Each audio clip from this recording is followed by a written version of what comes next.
زيد الرجل يجوز للرجل أن يعقد لنفسه بنفسه. يجوز للرجل إذا كان راشدا بالغا عاقلا هو يعقد بنفسه وهو رابح. الشرط الأول موجود. الشرط الثاني وش هو؟ قبل المال. مال فين تحضروا عقود الزواج؟ شو مال فين؟ قبل الصغار الشاهدين. الشاهدين وش هما؟ اشترطوا فيهم قال لك لازم يكونوا زوج وزوج رجال.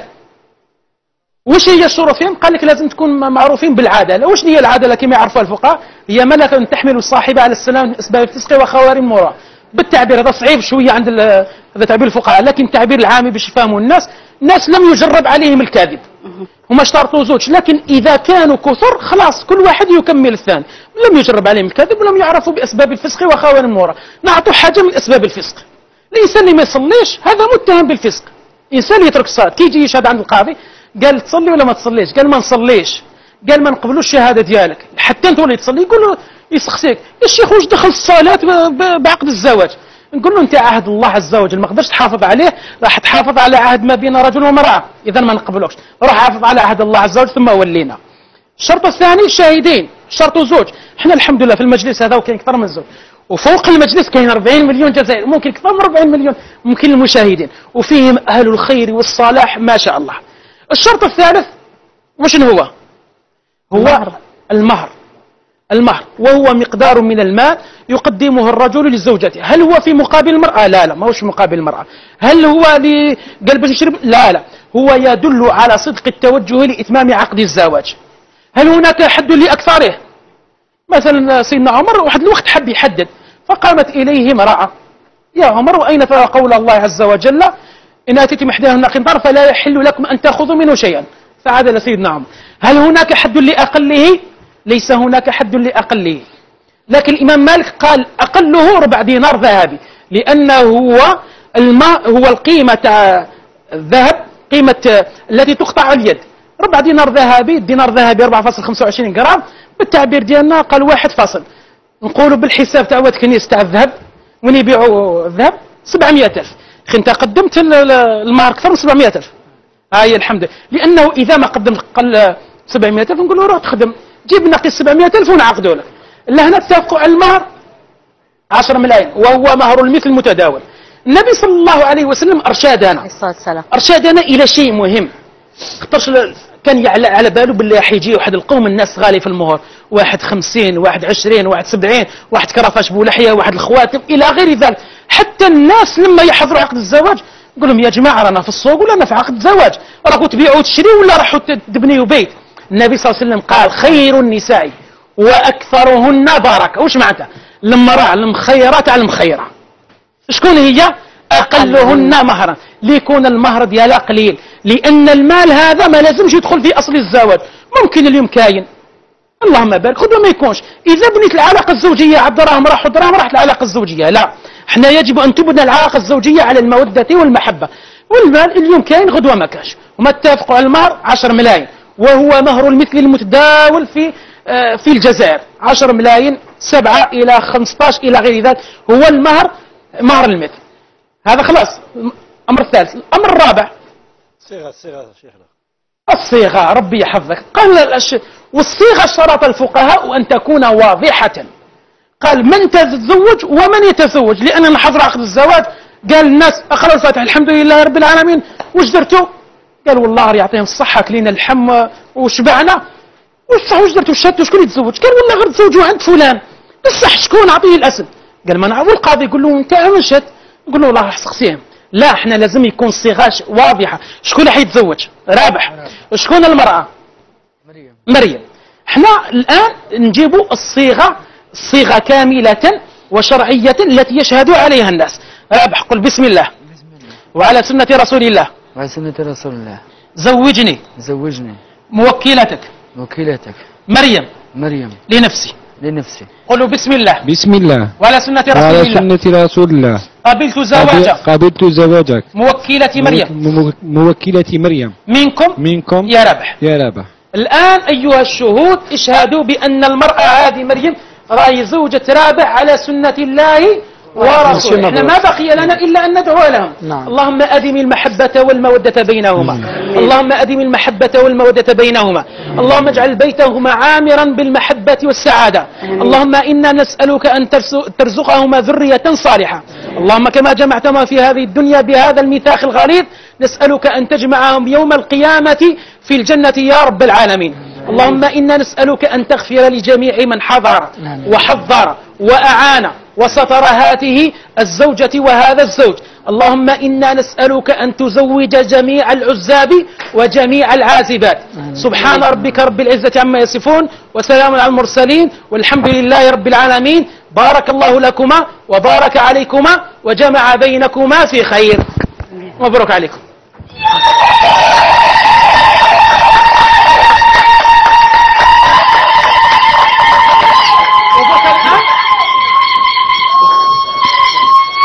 وذرك الآن كان اسمه رابح يولي اسمه سي رابح. السي رابح بالبركة.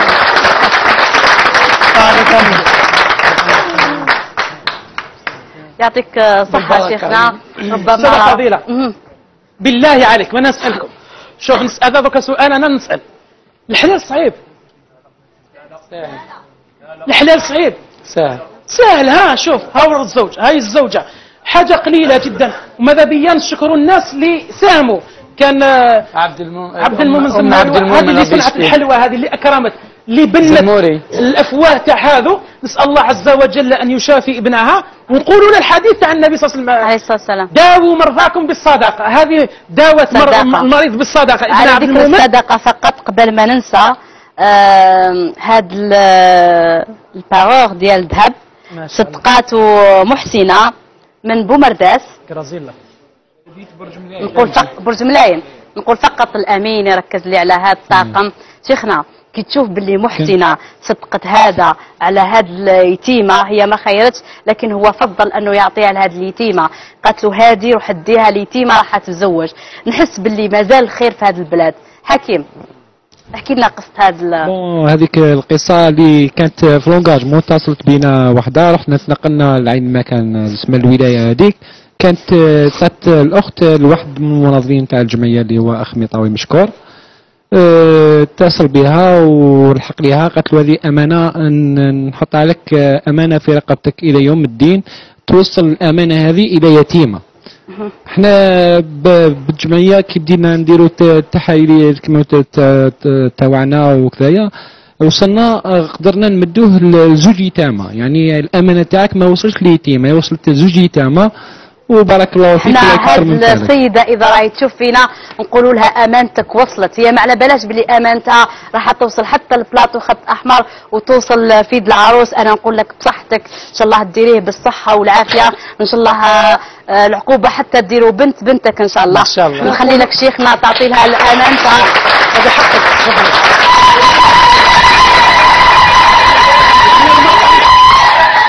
المرأة التي تصدقت نقول نسأل الله عز وجل أن يرزقها طقما وعقدا من لؤلؤ وزبرجد في الجنة. آمين آمين إن شاء الله. فضيلة برك كلمة فقط تسمحي لي برك في هذا المجمع الكريم وفي هذا اللقاء الكريم. يعني أولا بعد الفضل لله سبحانه وتعالى يعني الشكر موصول لهذه الجمعية ويا حبذا وكلمتي لكل الجمعيات الناشطة إيجابيا وليس الجمعيات الناشطة سلبيا. وهنا كلمة كان قالها الشيخ يعني صدقوني اقشعر بدني يعني لما نسمع كلمة يتيم. أنا أقول من هذا المنبر كان واحد الشاعر يقول ليس اليتيم يتيم الأم والأب إنما اليتيم يتيم العلم والأدب. وأقول أن ما نقول الحديث المفروض أنه حديث ما نقص مال من صدقة. يعني الشيء اللي أزيد أثر أنه الصدقة تأتي من الإنسان البسيط. احنا في هذا المجمع الكريم يا حبذا وهذا إنما ينم ويدل على أن في هذا المجتمع في الجزائر العميقة رجال ونساء يعني خاصة ونحن في شهر شعبان ومقبلون على شهر يعني رمضان على شهر التوبة والغفران شهر رمضان الكريم.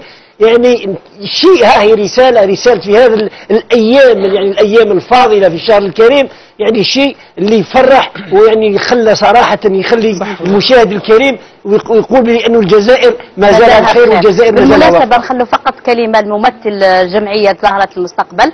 مرحبا بك. شكرا أخت فضيلة، شكرا للحضور الكريم، شكرا للأستاذ والمختص النفسي، شكرا للإمام سيدنا الفاضل. وربي يبارك إن شاء الله. أول شيء نرحب بالحضور اللي حضروا معنا في هذا الحصة.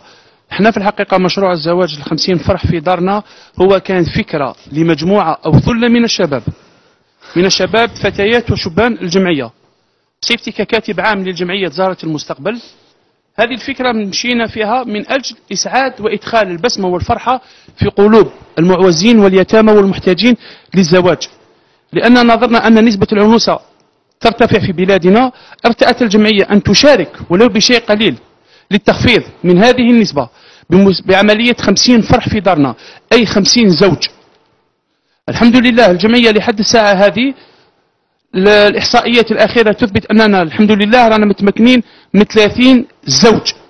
الحمد لله 30 زوج جهزناهم كما ذكرتي سيدتي الفاضلة بغرف النوم ولوازمها ومستلزمات. إن شاء الله بكم بالمشاهدين اللي راهم يشوفوا فينا ونحن على أبواب رمضان، إن شاء الله نكملوا نزوجوا 50 زوج، إن شاء الله نجهزوهم بغرف نوم بكل المستلزمات ديالهم، إن شاء الله أيضا بكل جهاز العروسة. ماذا بينا يعني لو كان بحاجة صغيرة كما هذه المؤسسة العريقة مؤسسة الشروق فتحت بابها ليكم، فتحت بابها للعروسين. يعني احنا كاعلاميين ربما ساهمنا ولو بقدر صغير، احنا ما جبناكمش لهنا باش نديروا عرس ولا، جبنا على الاقل باش نحسوا المحسنين باللي هاي لك دراهمكم ما راحتش خساره. في هذه اللحظه وفي هذه الحصه اود ان اتقدم بالشكر الى مؤسستين. اولتهم المؤسسه العسكريه، اقصد قائد الناحيه العسكريه الاولى لولايه البليده الذي قدم لنا ورخص لنا باستعمال المركب الترفيهي العائلي التابع للجيش الوطني الشعبي ببلدية البليدة للقيام بعملية العرس يوم 22 يوم 23. وهذا ما يثبت باللي جيشنا ماهوش فقط في حماة الحدود، جيشنا ايضا عنده انسانيه، وجيشنا ايضا يدخل حتى في اعمال الخير. هذا الشيء اللي نقدروا نقولوا انه الجيش فتح الابواب للمجتمع المدني وفتح لنا بابه وقالنا مرحبا بكم بالفكره هذه وتفضلوا وفرنا القاعات من اجل اتمام عمليه العرس. هذه المؤسسه الاولى. المؤسسه الثانيه هي مؤسسه نونورس مختصه في لوازم الحلويات، لحد الآن راهي متكفلة، وعدنا صاحب المؤسسة أنه يتكفل بلوازم الحلويات ل50 زوج كاملة.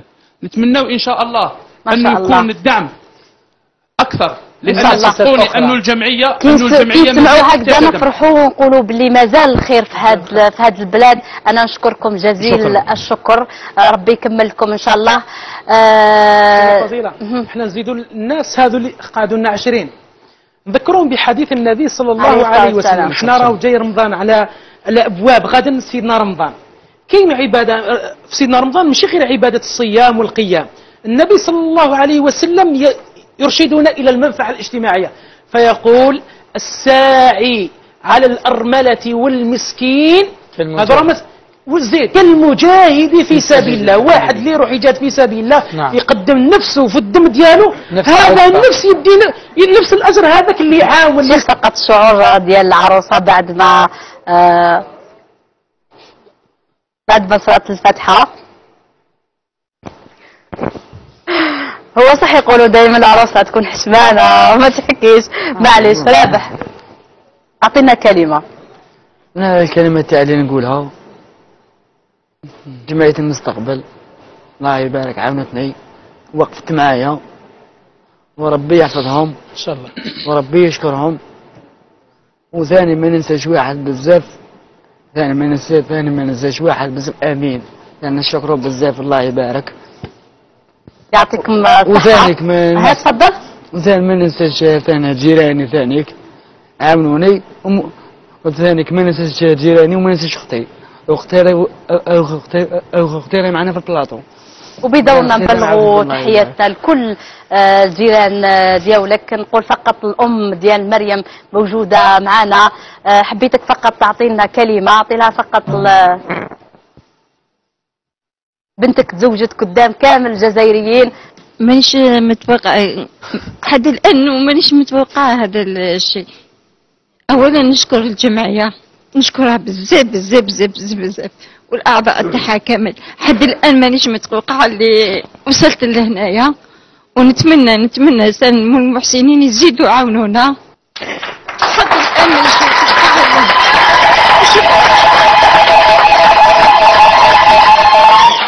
وانا في الاول صح ما كنتش متوقعه اللي نوصل لهذا المستوى اللي هنا اللي راني هنا فيه دوكا. انا نحييك لانك كبرتي ولادك رغم وفاه الاب تاعي، رغم وفاه الاب مريم. انا نقول لك ما تبكيش، كامل الجزائريين راهم يشوفوا فيك. تزوجتي قدام كامل الجزائريين، عرسك دخل كامل بيوت العائلات الجزائرية. ان شاء الله بالصحة والعافية والبركة، ان شاء الله نشوفوا ذرية صالحة مع هذا رمضان. انا على بالي دائما العروسة دموعها غاليين، هي دموع فرح. ان شاء الله نشوفوا اولادك. نصح لك واحد الامر استاذة فضيلة، قلتي لا تحشم. لا هي تفرح لانها في الحلال، تحشم وحدها نهار اللي ما تجي في الحلال. هذه شوف ما شاء الله نعمة الدموع هذه، ما دام راهي تهتز بفرحها، ترفع رأسها أمام الناس. شفت الحلال شحال يساعد في بناء الأسرة وفي استقرار المجتمع. وانا حبيت برك حاجة نقولها، هي شوفوا الإنسان إنسان الزوالي، يعني إنسان البسيط في المجتمع تاعنا نقولوا كلمة زوالي، ولا إنسان فقير نسموه يعني زوالي. هو ربي يرفعه دائما درجة لأنه يكسب قوته بالحلال، هو اللي يعاون الناس، هو اللي يقف مع الناس، وهي دموع غالية. معناتها أي إنسان تنزل دمعة هذه اللي بكيت على الفرح، واللي يبكي على القرح ولا على الحزن. احنا نقولوا يا ناس ديروا يدينا ونديروا كامل يدينا مع بعضنا، نعاونوا الجمعيات كما زارت المستقبل جمعيات أخرى اللي راهي تخلف باش تحط الأولاد وتزوج الناس وهذيك، ونقول لهم ألف مبروك لكل. أنا نقول فقط للمشاهدين ما تروحوش بعيد، بقوا معنا، نعودوا نرجعوكم بعد الفاصل. على بالي باللي فرحة مريم تتمناها كل بنت راهي تشوف فينا، وإحنا مع أيامات مباركة، مع استقبال شهر الفضيل سيدنا رمضان. إن شاء الله دايما نقولها ونعودها، يدخل عليكم بالخير والعافية. إن شاء الله ربي يفتح على كل طفلة بزواجها إن شاء الله، العقوبة لكل وحدة عازبة إن شاء الله، العقوبة أيضا لكل شاب باغي الحلال. قولوا له هذه هي الطريقة، هذه هي الخطوة اللي لازم تبني بها بيت الحلال. ان شاء الله هذا الفال ديال مريم يكون فالكم انتم اللي راكم تشوفوا فينا. ان شاء الله ربي يكمل افراحكم كما فرحتوا مع مريم، واحنا اكيد فرحنا معاها. ان شاء الله انتم ايضا يدخل عليكم رمضان ببشارة الخير. احنا نروحوا نديروا الحنة. على بالنا شيخنا الحنة لازم تكون رجال وحدهم ولا ونساء وحدهم. احنا جت الفرحه هذه حبينا الناس يعرفوا البساطه العرس، لكن نبهوا باللي الامور الشرعيه باللي نساء جهتهم وحدهم ورجال جهتهم وحدهم، حتى يبتدئ الفرح بناء بيت مسلم وفق شرع الله عز وجل، باش النساء يكونوا آلاز وحدهم وكذلك الرجال يكونوا. اكيد جدا. احنا فقط حبينا نديروا الفال، لكن نزولا عند رغبة رابح قال لي اختو موجودة في البلاطو. انا ما كانش على بالي باللي اختو راهو موجودة معنا. مبروك عليكم. عايش يسلمك. مبروك عليكم. الله يسلمك تعيش صحيتي. نشكركم بزاف بزاف، ونشكر الجمعية بزاف اللي عاونتنا بزاف، ويعني ورابح يتيم ومريم يتيمة، وكانت ثاني عاونتهم بزاف بزاف، ونعطيهم الصحة ربي يحفظهم، وما انتم صحيتوا الله يسلمك. ان شاء الله عقوبة لافراح اخرى ان شاء الله في بيتكم. هذه خطوة اولى، ان شاء الله العاقبة لملايين الافراح في انتظاركم ان شاء الله. انتم والناس اللي راهم يشوفوا فينا ايضا ان شاء الله كامل نفرحوا مع هذا رمضان. ان شاء الله كل واحد في قلبه امنية ربي يحققها له، وبالخصوص لان تلاميذ البكالوريا كملوا الامتحانات هذا الخميس. ان شاء الله النتيجة تكون ايجابية ان شاء الله، دايما تفرحوا. اصحاب الباك كما كلينا الفال ديال مريم، انا ما نقولش نستناو الفال ديال الباك شخشوخه ورفيس وطعام. ان شاء الله على الاقل نسمحوا باللي كامل الناس اللي عم يشوفوا فينا جابوا الباك ان شاء الله، وايضا شهاده التعليم المتوسط. نخليكم فقط المشاهدين اللي عم يشوفوا فينا مع فعل مريم، مع عوايدنا تقاليدنا نبقاو شادين فيهم، مع الحنه ناس البليده. نخليكم مع الحنه.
واصحاب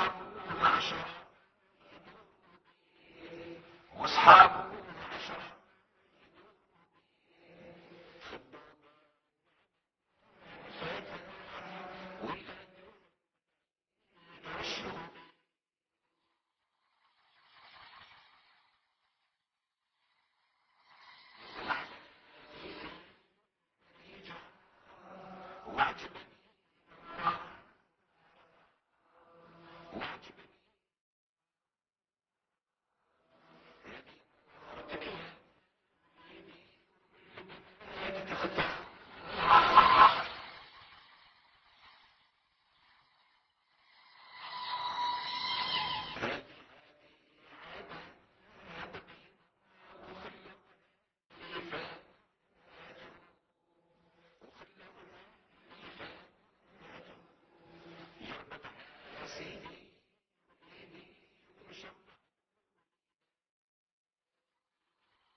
مع هاد الحنة دايما نقول وصلنا الى نهاية موسم برنامج خط احمر.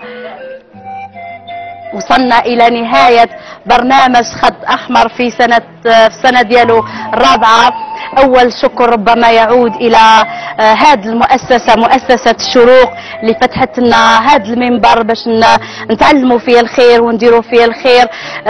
انا نقول فقط كان المفروض ان المدير العام علي فضيل يشاركنا في هذا الحفل، لكن لانشغالاته تعذر عليه ذلك. ان شاء الله هذا الفرح، ان شاء الله هذه الحنة تكون مباركة عليك مريم، وخويا رابح بالربح عليك ان شاء الله. انتم اللي راكم تشوفوا فينا. دايما نقول ان شاء الله ربي بعد عليكم مشاكل، ان شاء الله ربي بعد عليكم الهموم، ان شاء الله حبينا نختموها بعرس حقيقي. ان شاء الله انتم اللي راكم تشوفوا فينا في بيوتكم، ان شاء الله فرح على فرح. كاين قائمة طويلة من الناس اللي نشكروهم، نشكروا جمعية زهرة المستقبل اللي رافقتنا في هذا العرس الحقيقي. نشكروا ايضا فرقة زرنا نجمة اللي دارت الخير في هذا الحفل الحقيقي. نشكروا امامنا اللي فتح على هادو العرسان وعطانا نموذج حقيقي الفاتحة كيفاش تكون. نشكر ايضا محمد والاخصائي ابراهيم بهلولي اللي رافقونا في هذا الحفل. نشكر ايضا ببليك جمعية زهرة المستقبل وحتى الناس طلبة جامعيين واللي حاضرين معنا والاوفياء ديال برنامج خط احمر.